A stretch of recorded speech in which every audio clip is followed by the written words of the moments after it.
shining bright lotus.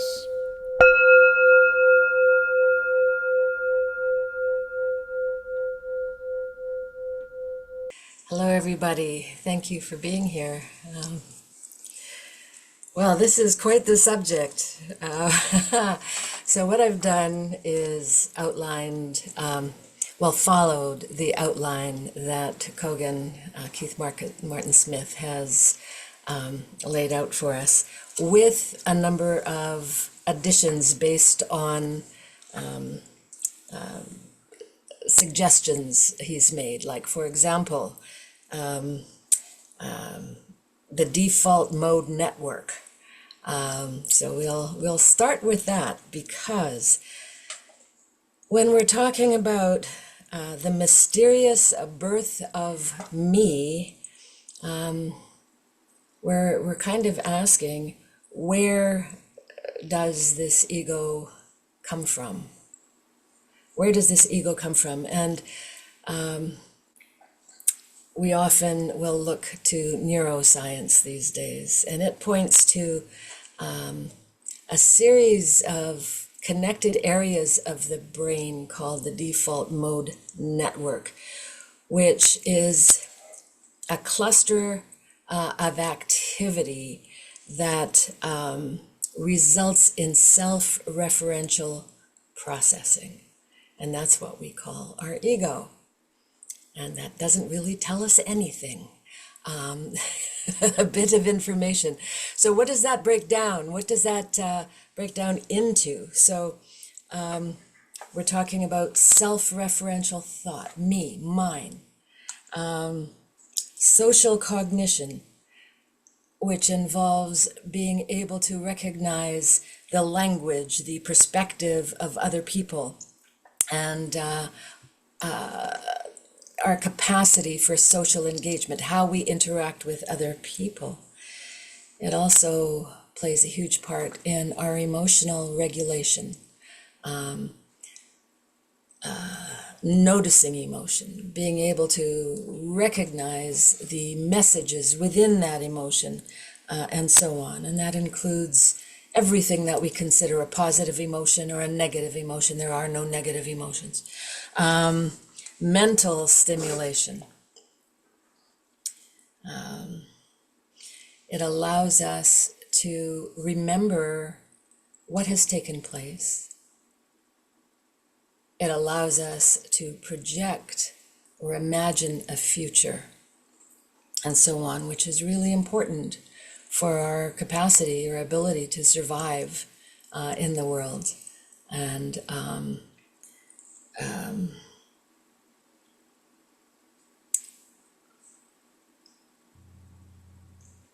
basically to make decisions in our life, right?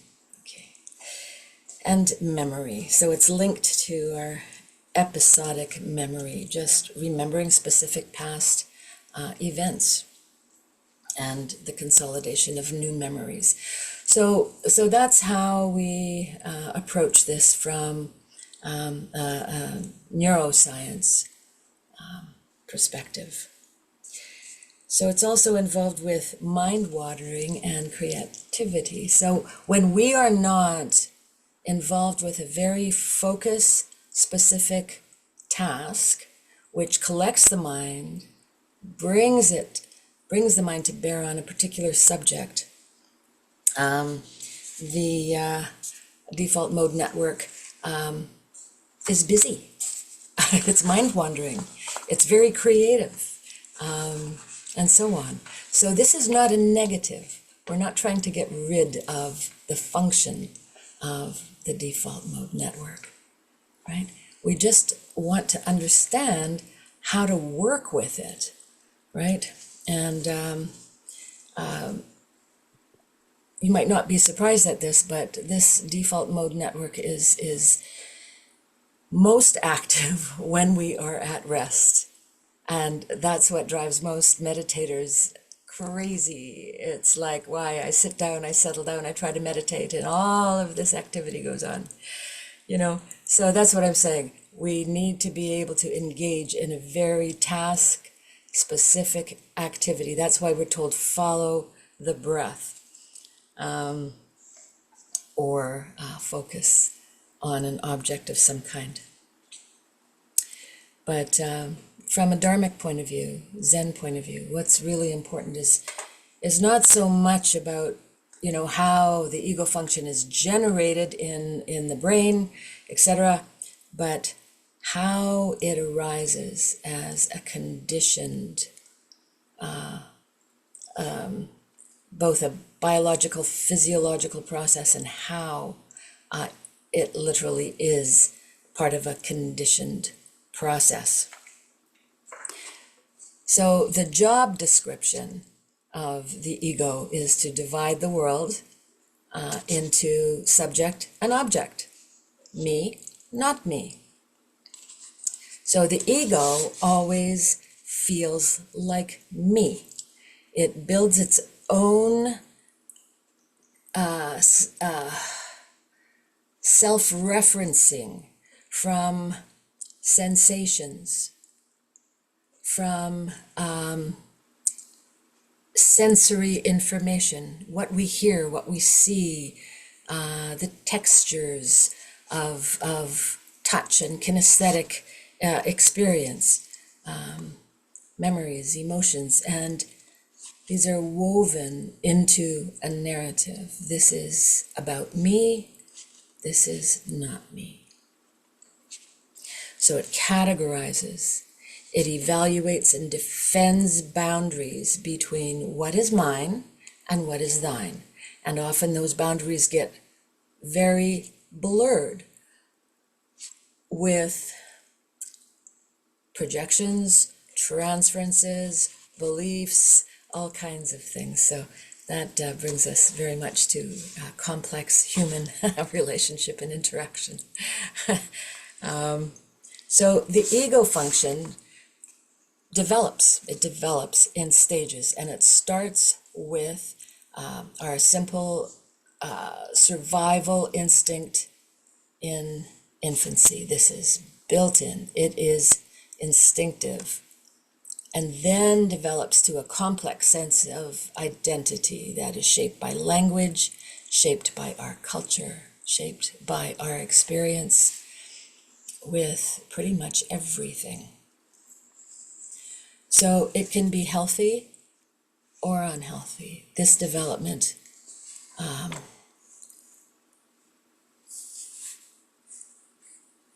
can be, let's say, wounded. It can be, let's just say wounded or sidetracked. Healthy development can be, and it very often is, and I'll say more about that a little bit later. But the ego boundary can also dissolve, and it does so in deep meditation, in altered states. It can dissolve in movement activity. There are many, many situations in which the ego function lessens or begins to become more transparent and dissolve. It also dissolves in profound moments where we are experiencing love, even when we're experiencing deep grief, and of course in states of awe.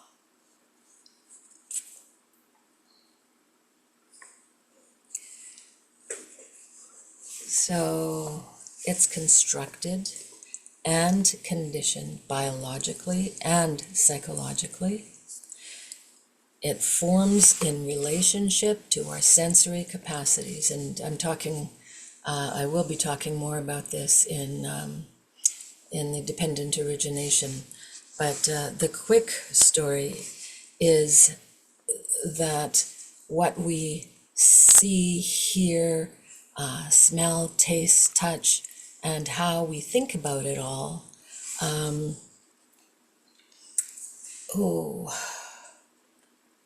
losing my train of thought. Is simply sensory, And then we construct a narrative. And then we take the narrative personally. And that's where the ego function really starts to come in. So it creates our subpersonalities, our memories, our roles, and attachment styles.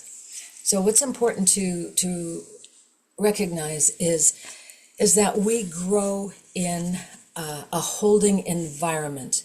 That's literally the complete environment that the developing child, you or me, develop in, and how we have been responded to by everyone and everything in that environment, how we are held, how we are handled. The emotional and physiological state of tension or stress, etc., that people in our significant individuals, mom, dad, other people, are in when they are interacting with us. So this is how our ego functions begin to be constructed.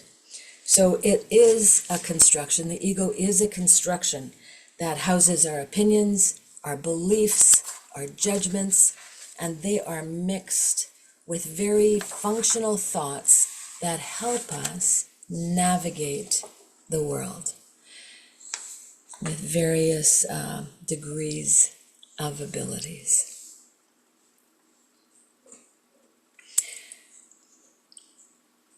So ego as process, not as self. And Junpo Dennis Kelly Roshi said, ego is a process. It is not a self. It is fluid, it is malleable, impermanent, and open to change based on new input.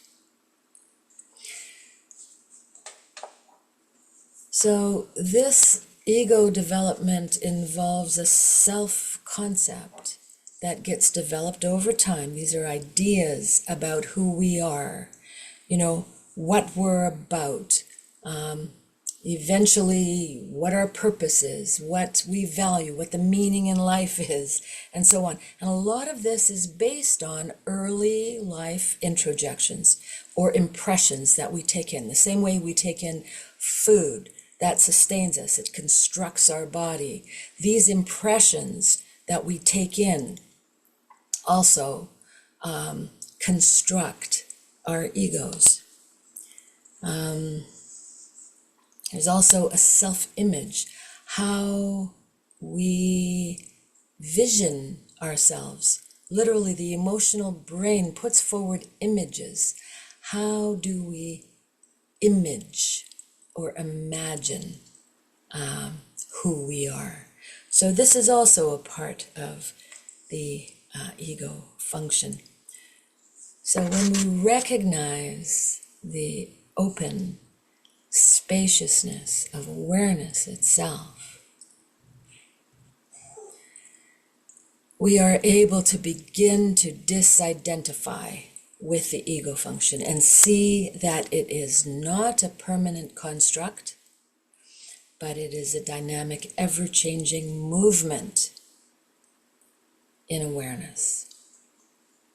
Sometimes more fluid, other times less fluid, more bound in habit and contractions of various densities at some points and less at other points. So this takes us to the stories we tell. And we see the world through narratives. And as children, we've all asked questions. What's that? Why?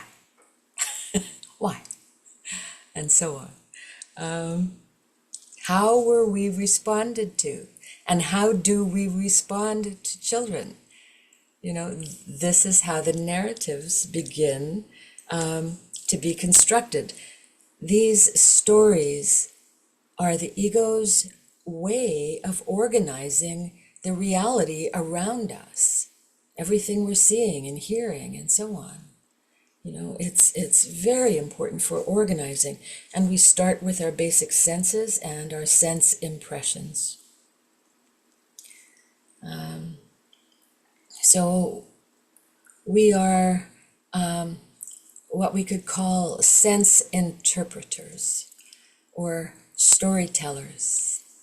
This is very often we try to dismiss the narrative, and that's valuable when trying to see what is not narrative. But we also value the narrative, and the closer our narrative is able to represent the abstract, the healthier and more on the mark we as an ego function actually are. So returning back to, again, our construction and the sense impressions and interpretations, our character structures, we all have a character structure. And our character structure can be said to be based largely on the unconditioned being meeting the environment and having either relationship, having resistance, and having to find a way sometimes to reflect and manage relationship. And we're not all that skillful when we're really young when it comes to this. So a lot of our character is actually shaped by our defenses, defense strategies, ways that we have learned to protect ourselves and adapt to the world and the relationships that we have within it. So psychologists might talk about character styles, attachment styles, and so on. And in Zen practice, in our actual practice, unless we're doing analytical work where we're really focusing on these specific details, we notice the arising of these defenses and these patterns. And we allow them to be, and we allow them to pass, right? So the conditioned us, cultural programming plays a huge part in our conditioning. The Japanese ego will not look like the American, Canadian, Mexican ego function. And none of these three either will look like each other if we look really deeply, even though they're all made of the same stuff, so to speak, of our human physiology, etc. So the good news about this, and Junpo has also said a lot about this, is that our conditioning is not our destiny. We can influence it.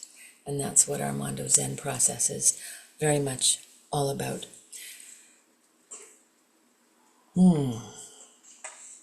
Take a breath. Everybody take a breath. Wiggle in your chair. Okay.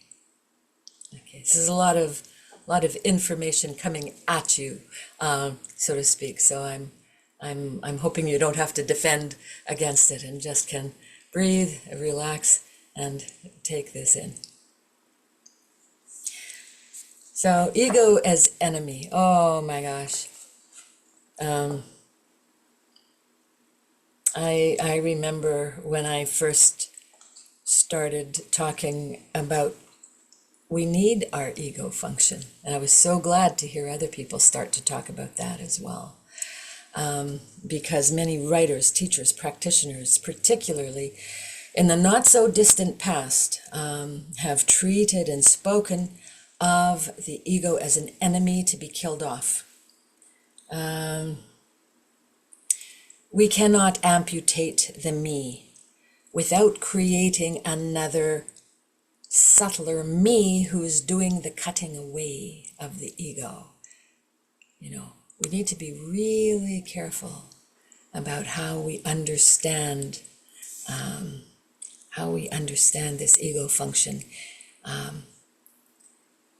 where there can be flexibility and change in process, and where it's required, as literally a boat. It could be a boat that takes us to the other shore, right? So if an ego function is not developed, or one is actually successful in killing the ego, actually wounding it and twisting it, the ego, the individual, would not survive this world or relationship, and we have to understand that, which I think everybody on this call does. So in Zen, we don't try to annihilate the ego, we train it. And like a spirited horse, it does need to be trained. And it needs clear guidance, reconditioning, not destruction.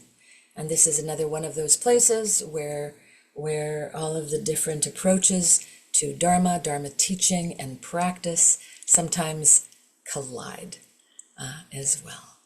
Is yes, we need to collect the mind. No, we don't.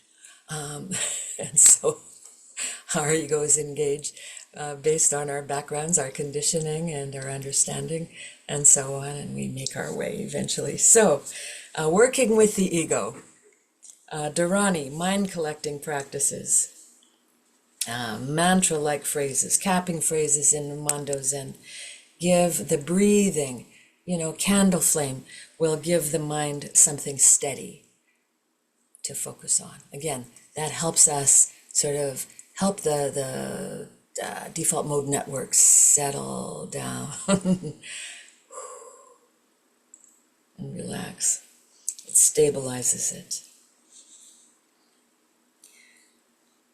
So the big empty field of potential is our true ground, vast, open awareness. We cannot control the mind, absolutely, but we can tame it and train it within this vast, empty field that is accessible at any given moment, like now.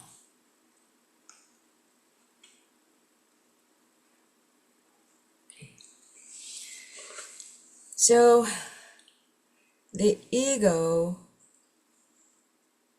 there are different ways to say this, but one of the ways to say this is the ego is not what awakens. Darlene is not who awakens. Francesca is not who awakens. That's who is informed by the awakening. Right? So in practice,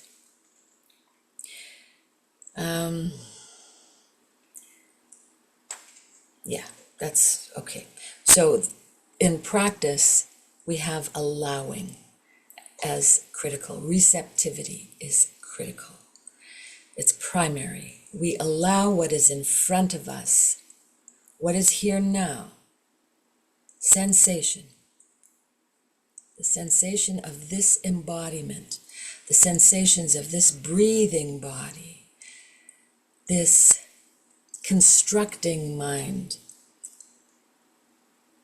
what I consciousness rests on as an object, what sense we pick up, and so on. And we can learn to recognize our responses, the first impersonal responses of safe, not safe, right? And we can start to zone in, tune into, focus in on the beginning constructions of the narratives. And as we become more and more skillful, more and more adept, there's more time in the moment. We experience time in a very interesting, subjective way. There's more time in those split seconds to choose. So, awakening is not an escape from life. I was so disappointed. We've all been so disappointed. I thought my meditation would give me more than this. I thought this peak experience would like just change it all, and I would be like, right? No, it just gives us greater opportunity. So in the book, Kogan says, when in the Buddha Needs Therapy, enlightenment is liberation within life, not from life. And Junpo put it very simply, awakening awakens. So we recognize our original face before our parents are born. So we learn to recognize what is ego, what is not ego, right? Or we can quote Jesus, before Abraham, I am, right? So this is not an event in the past or future, it's the living recognition of the life process that we already are. And I'm going to even say it's the ground within the life process itself moves.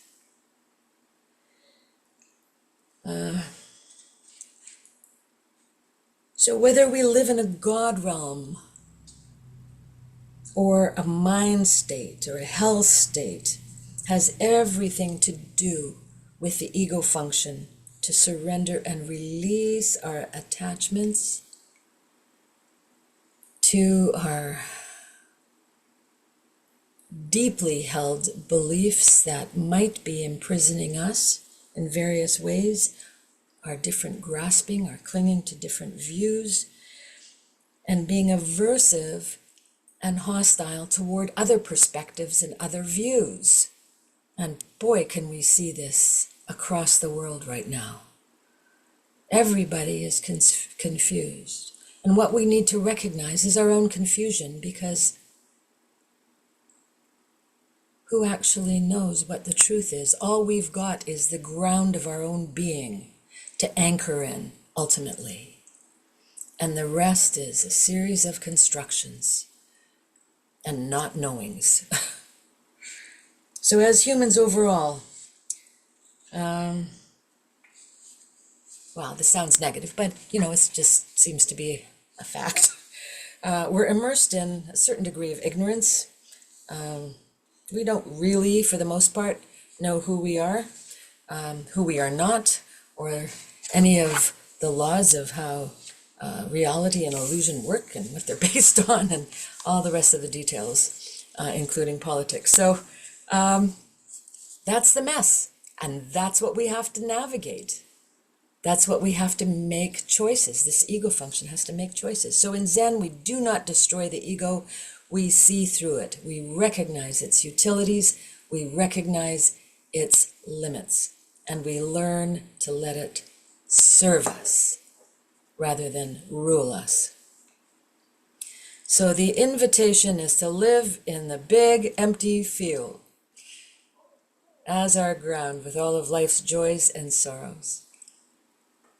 Awake and free and consciously learning how to tighten and loosen this ego function as necessary, as circumstances allow. So we need a well-informed and trained ego function working in tandem, form and emptiness. Form and emptiness. Emptiness forming, forming, emptying, and so on. Anyway, I will stop there. Thank you for listening. Thank you.